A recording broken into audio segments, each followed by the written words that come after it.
She had hands that knew how to work. I can still see them, moving through piles of donated clothing, sorting, folding, and assessing. This goes, this doesn't. These children are small. These will fit a grown man. She knew things about need that most people in her community had never had to think about. Her name was, but I'm just going to call her Grandma because that's who she is to me. And that's the only name that matters for this story. She spoke Pennsylvania Dutch, not as an affectation.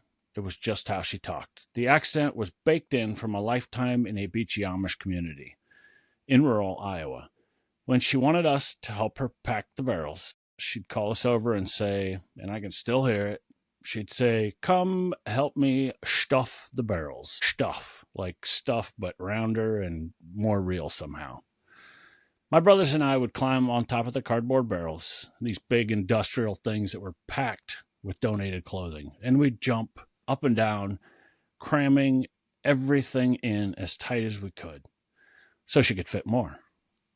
So more could get through, so more children she'd never meet on an island she'd never see could have something to wear. When the barrels were full, she'd load them in her van, which was an old Dodge Caravan from the 1980s, packed to the brim, and she'd drive them to the headquarters of Christian Aid Ministries in Berlin, Ohio. She did this for decades. She did this after her husband, who was my grandfather, died in a farm accident. She was pregnant with my mother when it happened, and she was left alone in a tight-knit conservative community in an era where that meant something very specific about what your life was going to look like. And what she did with the rest of her life was give it away to the children in Haiti through an organization she trusted completely. I've been trying to figure out how to make this episode for a while because I don't want to dishonor her. And I don't know how to tell the truth about what I've learned without sitting in that tension, so I'm just going to sit in it. I'm Adrian, a combat veteran, former law enforcement officer, and a psychology student. I grew up in a Beachy-Amish community in Kelowna, and I've been taking apart the frameworks that I was handed for several years now. This is the long debrief, and today I need to talk about Christian Aid Ministries, what they did, what they hid, and what my grandmother's life was worth to them. Christian Aid Ministries, CAM, is headquartered in Berlin, Ohio, and it was built specifically to serve what they call a trustworthy channel for Amish, Mennonite, and other Anabaptist communities to do aid work around the world. That framing matters.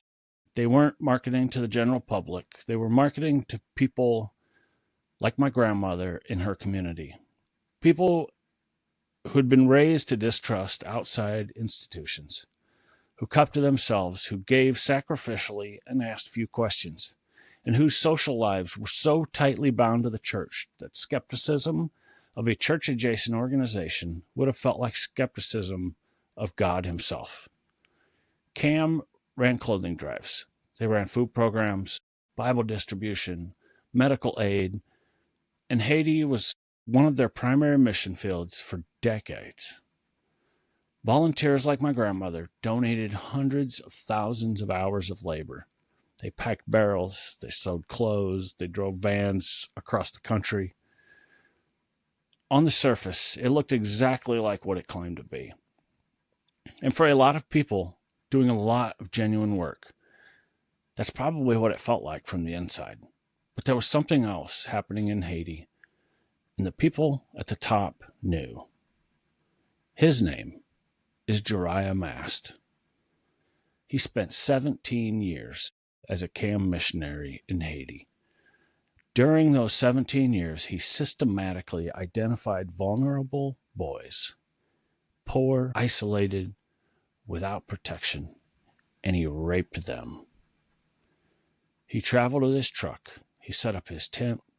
He used his credibility and resources of a Christian aid organization to gain access to children, and then he abused them. He has confessed to molesting approximately 30 boys. Victim advocates working on the case believe the actual number could exceed 200. 200 children. In 2013, Mast admitted to CAM staff that he had engaged in sexual activity with boys under the age of 18. In 2013. 2 managers at the organization knew. They placed him on administrative leave, and then they put him back in Haiti, back in the field, back in charge of CAM schools, back with unsupervised access to boys. He continued for years. Finally, in 2019, the story broke, and CAM's board acknowledged that their managers had known since 2013, and they called it a serious failure in judgment. That phrase, a serious failure in judgment, is doing a lot of heavy lifting. It's doing the work of making a deliberate institutional decision to protect a predator sound like an oversight. It's just a simple oversight. It's doing the work of keeping an organization alive and the donations coming in. And it wasn't an accident. And then it got worse. In 2019, CAM identified at least 8 Haitian men who said Mast had raped them as children.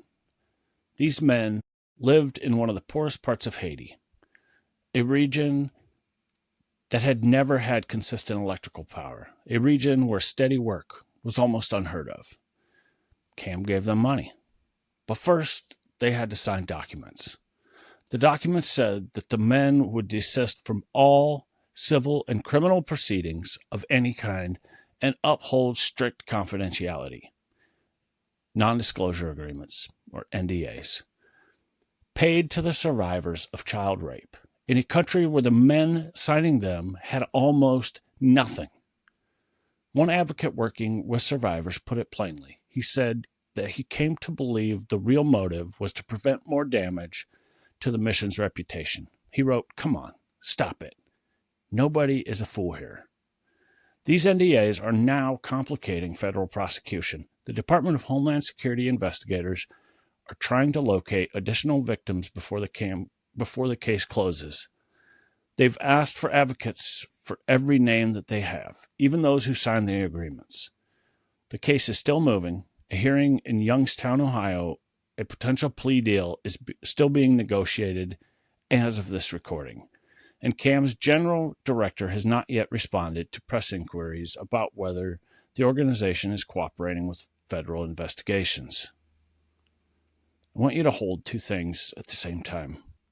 The first is a woman in rural Iowa with a Pennsylvania Dutch accent and working hands, spending her widowhood stuffing barrels full of clothes for children she had never met.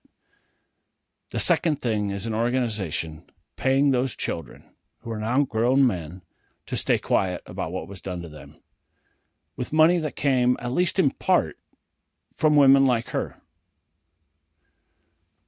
I've thought a lot about how institutions like this survive, how they keep the money coming in and the volunteers showing up, even when something is badly wrong at the center. And the answer is that they survive because of people like my grandma. Not because she enabled anything, because she didn't know. And that's the whole point. The institution worked really hard to make sure that she didn't know.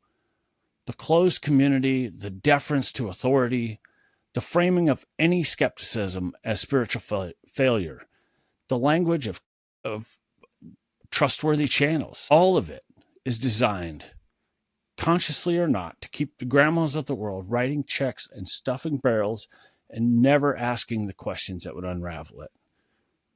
Her goodness was not incidental to the institution's survival. It was load-bearing. That's what I mean when I say this. This isn't just a story about a predator and a cover-up.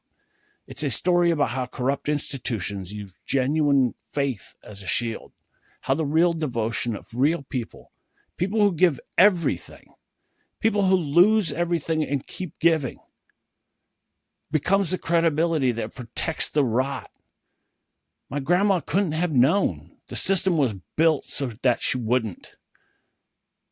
And that's not her failure. It's their crime. I don't know exactly what my grandma would have done if she had known. I think I know. I think that she would have been devastated. I think that she would have grieved in the way that some people grieve when something they built their life around turns out to have been something different than what they thought it was. I think she would have asked hard questions about her faith and her community and the institutions they trusted. At least I hope. I think she would have wanted the boys to have justice. I can't ask her because she's gone. But what I can do is to say her name in the way I'm saying it now, without naming her, because this story belongs to our family, and I'm not going to hand it over completely, and tell you that what she did was real. Her faith was real. The barrels were real. And the hours that she spent on them were real. And the love behind them was real. And I can tell you that the boys in Haiti were also real. And what happened to them was real. The NDAs are real, and the federal case is real. And the silence from Cam's leadership is also real. All of it is real at the same time. And that's what institutions count on us to not be able to hold. They count on us choosing one truth and letting go of the other. Either you honor the faithful volunteers and let the institution off the hook, or you condemn the institution and let the faithful volunteers' lives mean nothing. And I'm not going to do either of those. She gave her life to something that she believed was good. The institution betrayed that. And both of those things are true. And the boys deserve justice. And my grandmother deserved the truth.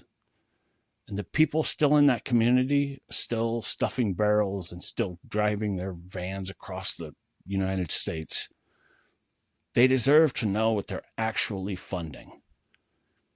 If you have information relevant to the federal case involving Jeriah Mast and Christian Aid Ministries, Department of Homeland Security investigators have asked advocates to connect victims and witnesses. The Roy's Report has been covering this story closely and is a place to start. If you grew up in a Cam-adjacent community and this lands somewhere for you, I'd love to hear from you. This is The Long Debrief. Thanks for being here.